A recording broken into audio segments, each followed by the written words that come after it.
নমস্কার বন্ধুরা, welcome back to my channel Champa Rannaghar. আজ আমি আপনাদের সঙ্গে শেয়ার করব দুর্দান্ত স্বাদের পারফেক্ট তালের বড়ার রেসিপি। একদম আগেকার দিনের মা দিদিমারা যেভাবে তালের বড়া বানিয়ে থাকতো, আজ আমি ঠিক সেইভাবে তালের বড়াটা বানিয়ে আপনাদের সঙ্গে শেয়ার করব। তাহলে চলুন বন্ধুরা, দেখে নিন আমার আজকের রেসিপি, একদম পারফেক্ট তালের বড়া। তালের বড়াটা বানানোর জন্যে প্রথমে তো তালটাকে রস বের করে নিতে হবে, মানে তালের পাল্প বের করতে হবে। আমি তালটাকে কিন্তু খোসাটা ছাড়িয়ে ফেলার পর মনে পড়লো যে তালের বড়াটা আপনাদের সঙ্গে শেয়ার করি। তার জন্যে খোসাটা ছাড়ানো হয়ে গেছে আর তালের মধ্যে দুটো আটি ছিল। দেখুন, এখন তালটাকে খুব ভালো করে হাত দিয়ে এরকম প্রেস করে করে নরম করে নিচ্ছি। আমি তালের বড়া বানানোর জন্যে তাল থেকে যখন পাল্পটা বের করি কোনো রকম জলের ব্যবহার করিনি। তো দেখুন, খুব ভালো করে একটু নরম করে নেওয়ার পরে একটা ছিদ্রযুক্ত থালা নিয়েছি। থালার মধ্যে এবারে আটিটাকে ঠিক এইরকমভাবে ঘষলেই তালের পাল্পটা বেরিয়ে যায়। আপনারাও কিন্তু যখন তালের বড়া তৈরি করবেন চেষ্টা করবেন তালের যে আটিটা অনেকে জল দিয়ে খুব ভালো করে হাত দিয়ে চটকে নেয়, তার নরম করে নেয়, তারপরে তালের পাল্পটা বের করে। কিন্তু আপনি যদি জল ছাড়াই তালের পাল্পটা বের করেন তাহলে দেখবেন তালের বড়াটা অনেক দিন থাকবে আর সুন্দর টেস্ট হয় তালের। এখন তালের পাল্পটা বের করা হয়ে গেছে আর কতটা ঘন হয়েছে দেখলেন। একটা বাটি নিয়ে নিয়েছি, বাটির মধ্যে দিয়ে দিচ্ছি 1 বাটি তালের পাল্প। তালের বড়া বানানোর জন্যে সমস্ত উপকরণটা মাপসই নিতে হবে। যদি মাপসই নিয়ে থাকেন তাহলে তালের বড়া হবে ফুলকো ফুলকো আর টেস্টি। এখন 1 বাটি তালের পাল্প নিয়ে নিয়েছি আর কতটা ঘন আপনারা দেখলেন, কোনো রকম আঁশই থাকবে না। এইভাবে যদি আপনি তালের পাল্প বের করেন কোনো আঁশ বের হবে না। এখন তালের পাল্পের ভিতরে দিয়ে দিচ্ছি 1/2 বাটি চিনি। ওই বাটির মাপেই 1/2 বাটি চিনি দিয়েছি। এখন চিনির মধ্যে দিয়ে দেবো ওই বাটিরই মাপে হাফেরও কম সুজি। দেখুন, আজকের তালের যে বড়া তৈরি করব তার মধ্যে কোনো রকম চালের গুঁড়ো ব্যবহার করব না। এখন সুজি, চিনি আর তালের পাল্পটাকে খুব ভালো করে মিশিয়ে দেবো একটা হ্যান্ড হুইস্কির সাহায্যে, কারণ মিশিয়ে দিলেই কিন্তু চিনিটা গলে যাবে আর সুজিটাও একদম সুন্দরভাবে সেট হয়ে যাবে। এইভাবে খুব ভালো করে হাত দিয়ে একটু ফেটিয়ে মিশিয়ে রাখতে হবে সুজি, চিনি আর তালের পাল্পটাকে। এইভাবে 10 মিনিট ঢাকা দিয়ে আমি রেখে দেবো। 10 মিনিট পর আমি ফিরে আসছি। 10 মিনিট পর ফিরে আসছি। 10 মিনিট পর দেখুন কত সুন্দর সুজিটা ফুলে গেছে আর কতটা ঘন হয়ে গেছে। দেখুন, চিনিটাও কিন্তু একেবারে গলে গেছে। এবারে দিয়ে দিচ্ছি ওই বাটির মাপে 1 বাটি ময়দা নিয়েছি, 1/2 বাটির কম সুজি আর 1 বাটি ময়দা। এবার খুব ভালো করে ময়দাটার সঙ্গে মেশাতে হবে ওই সুজি আর তালের পাল্পটা।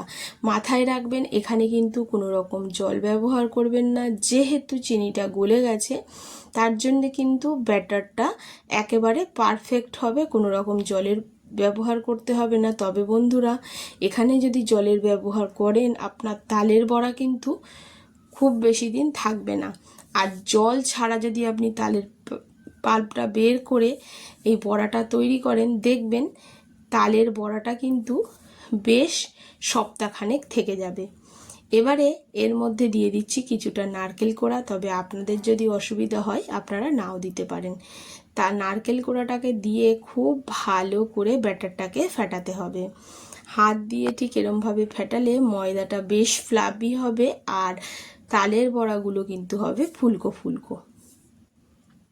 দেখুন কত সুন্দর ব্যাটারটা ফ্লাফি হচ্ছে আর খুব ভালো করে এইভাবে মিনিট 5 মতো ফেটিয়ে নিতে হবে। এখন খুব সুন্দরভাবে ফেটানো হয়ে গেছে আর দেখুন কত সুন্দর একটা আঠালো আঠালো ভাব এসেছে ব্যাটারের মধ্যে। তালের বড়া বানানোর জন্য ঠিক এই রকম একটা আঠালো ফ্লাফি ব্যাটার তৈরি করতে হবে। এবারে এটাকে আমি সাইডে সরিয়ে রাখবো। এখন আমাদের তালের বড়া বানানোর জন্য ব্যাটারটা একেবারে রেডি হয়ে গেছে। এবার আগে থেকে একটা কড়া বসিয়ে দিতে হবে, আর কড়াটাকে কিন্তু খুব ভালো করে গরম করে নিতে হবে। আপনি যে পাত্রে তালের বড়া বানাবেন সে পাত্রটাকে আগে খুব ভালো করে গরম করে নেবেন, নাহলে কিন্তু তালের বড়াগুলো আটকে যেতে পারে। এবারে দিয়ে দিচ্ছি এখানে পরিমাণ মতো সাদা তেল। সাদা তেলেই আমি বড়াগুলো ভাজছি।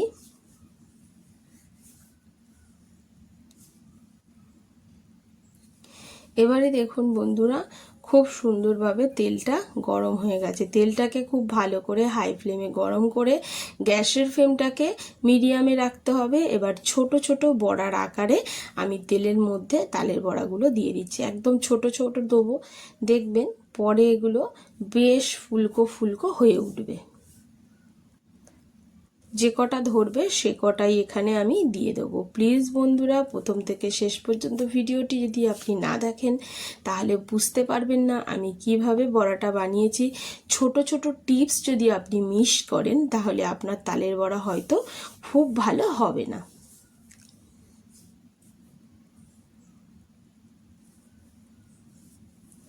আমাদের বাড়ির মা দিদিমারা কিন্তু এইভাবে চালের গুঁড়ো ছাড়াই তালের বড়া বানিয়ে থাকে। যতটুকু ধরলো কড়াতে আমি ততটুকুই দিয়ে দিলাম।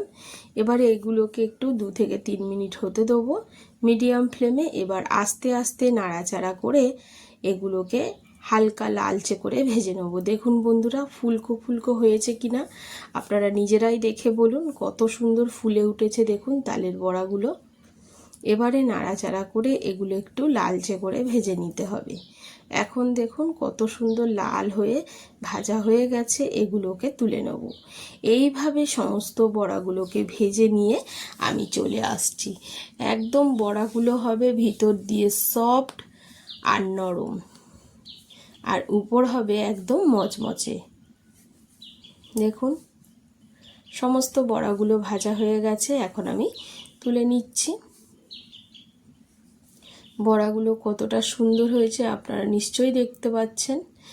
এইগুলো যে একটু সাদা সাদা হলুদ হলুদ মনে হচ্ছে, একটু পরেই কিন্তু এগুলো লাল কালার হয়ে যাবে, কারণ এগুলো সবে ভেজে তুলছি তো আস্তে আস্তে কালারটা সুন্দর আসবে।